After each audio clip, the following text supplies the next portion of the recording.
Hey guys, and welcome back to the channel. Today I'm just gonna do a short update because it's winter right now, and even as I'm recording, um, it's raining outside.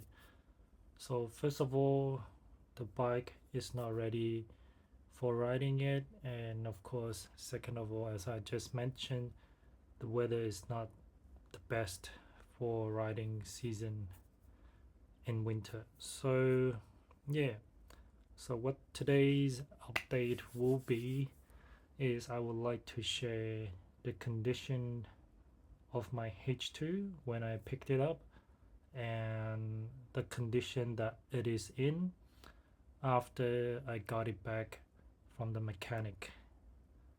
So first of all, I picked up the bike. So the bike was stolen around mid of April. That's like between 10th to 11th, sorry, 10th to 15th of April this year. And then it was recovered, I think, and if I remember correctly, 2 days later, around the 15th. And it was then towed to the tow yard while waiting for the police to do some fingerprinting. So I was told to wait for the official release from the police before I can pick it up from the tow yard. And knowing that if I kept the bike there without picking up, or if I delayed the pickup, it will incur some additional cost in terms of storage. Just in case some of you don't know, that's something to keep in mind for, because the only reason I knew was also because of the past experience of my friend. He was involved in a car accident, and then he didn't scrap off the car even though it was written off. He didn't scrap it off immediately and kept it at the tow yard, and that actually cost him some money there. Whereas it could have scrapped off um, ever since as soon as the insurance was done with it.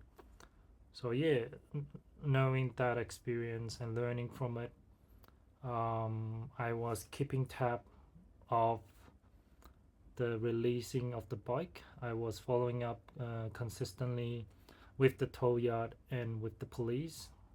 And once I got the official release from the police on the 20th, I contacted the tow yard right away saying that I will pick it up as soon as possible. And he said, yeah, that's fine.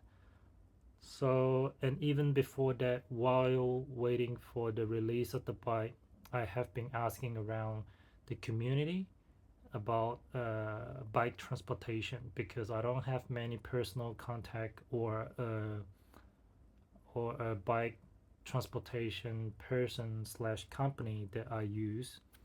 That's why I was asking around for a reliable and trustworthy one that can keep the bike good and in good condition.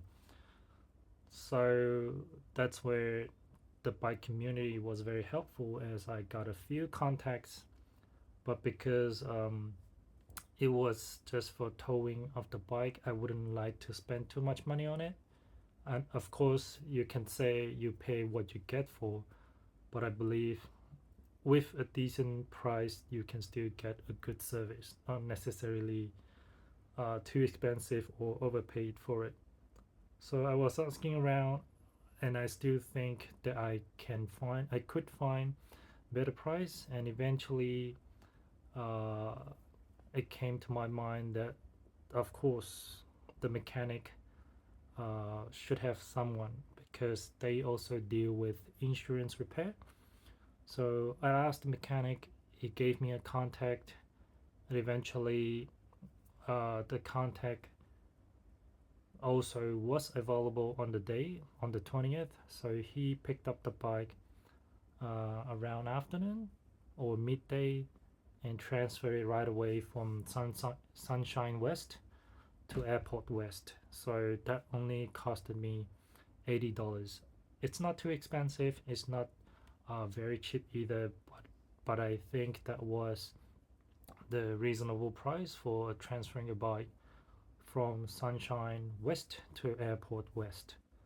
So yeah, if you would like someone that is reliable and with a good and decent price, comment in the section down below, because this guy, he doesn't just do uh, local transportation. He also do like interstate transfers. So yeah, and then this is basically the condition of the bike. If you look at this video, this would be the condition as it is right after the bike transporter drop it off at the mechanic. Let's take a quick walk around just to see the condition and the amount of damage we have here.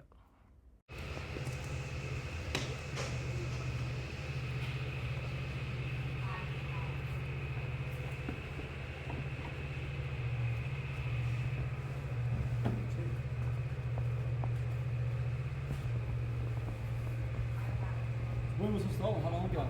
Just last week? Last week. Yeah. Idiots. Fucking idiots.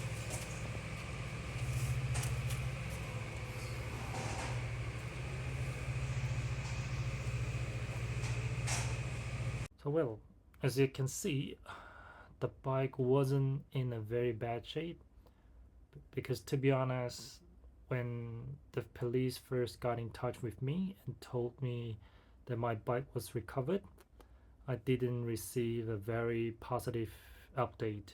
I mean, yeah, the good news is my bike was recovered, but what I meant was the police wasn't positive at all about the condition that my bike was in, because he told me that, oh, actually I'm a bike person as well, but unfortunately your bike is pretty effed up.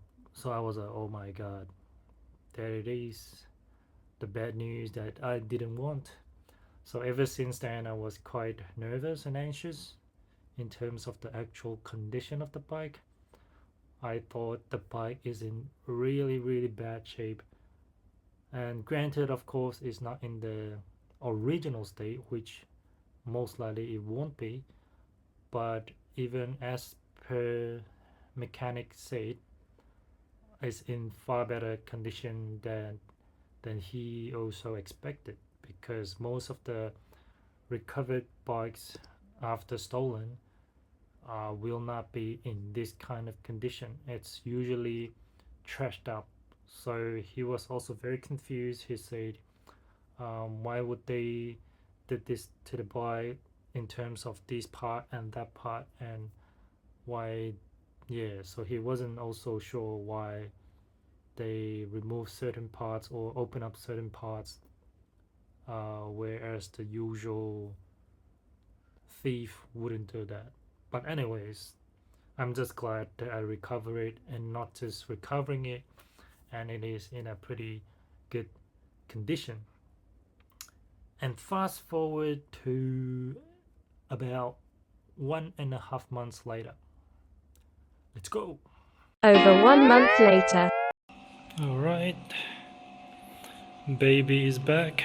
She's not perfect, so I'll still need to do a few more works to make her complete. I'll get cracking on it as soon as possible. Hopefully she'll be back on track soon. Finally, 1.5 months later, so that means around the first week of June. So around the first week of June, I finally received the phone call that I have been waiting for. So one of the reasons it has taken such a long time to repair First of all, some of the parts taken quite a long time to receive it. That was I was referring to the ignition barrel. So the mechanic ordered the ignition barrel for me from local Kawasaki. So I'm not exactly sure when it was ordered or um, when did it arrive. But as far as as far as I'm concerned, when I received the news about them finally getting the barrel, from that day it taken about 1 week ish. Then finally the bike was done. So yeah, so that was that. So that means it was purely about a month ish of a waiting just for the part. Because if you remember the footage that I showed just now, there was also the upper triple clamp that was damaged. So I got that replaced as well, but I ordered that part by myself. So yeah, so that part actually arrived pretty quick. I think it only took maximum of 2 weeks for the time of order, and that was even to from Japan. So yeah, I'll keep that part for the next video in terms of if you want any OEM parts where you can get the better price and perhaps shorter um, waiting time as well. So yeah, I finally got it back 1.5 months later. And I would also like to comment about this one of the what do you call that, one of the service um, of that I receive, or I wouldn't say service, maybe a communication. Yeah, I would like to comment on the communication part from the mechanic side, from the garage side. And nothing about the mechanic. The blokes, they did a awesome job with the bike, but just the reception. And I did also ask on the Facebook bike community about whether this is common from the garage, because I thought it wasn't. So that's why I wanted more opinion about it. And of course, now that I'm posting about it, I would like some opinion as well, because even though the bike was done, as in the majority of the repair, and because the majority of the repair was done, and what was left over was some minor bits and pieces. It's like mainly just the screws and the bolts and the washers.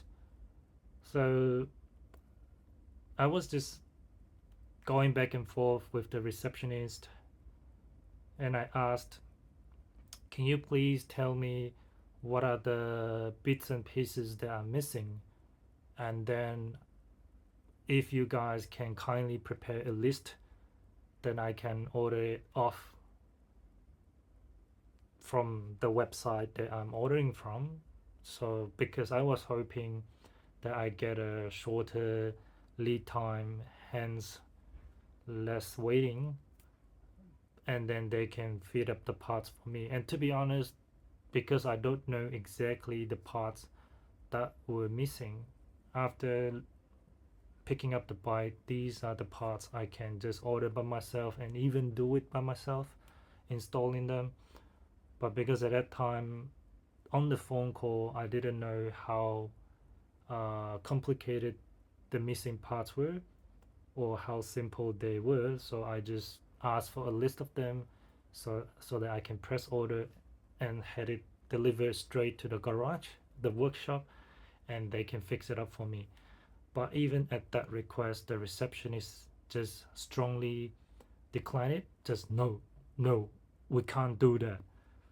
So that's why I was quite confused, because as far as I know and concerned, usually workshops and garages, they are happy to do that, because that's what I did when I brought parts to my tuner as well.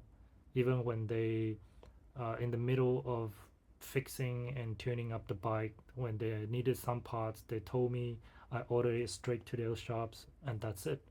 So I didn't understand what's the issue here with the receptionist.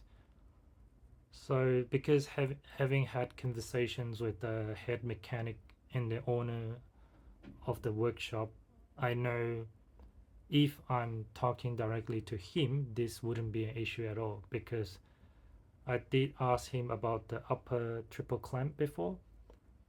I asked him if this is the clamp that I should order. I even gave him the parts number, and then he said, no, this is not the parts. And then he gave me another number in return, and eventually he gave me the wrong parts number, and then I double checked with him again and he corrected it, and then I ordered it straight away by myself and straight to his workshop. So yeah, so that's why I would like to know if you had similar experience, and if it is supposed to be that case that I cannot order parts by myself and I must go through the mechanics or the workshop. But personally, I don't think so. So if you have any similar experience, comment down below, or if you think which is supposed to be the way to go, comment it down below as well. So yeah, finally got it back, and that's how the bike looks like now. So I already ordered the parts that are missing, and again, as I said previously, I'll keep that to the next video. It will probably be another short updates in terms of the parts. So yeah, and if you enjoyed today's video, please press the like button, subscribe, and I will see you next time. Ride safe and peace out.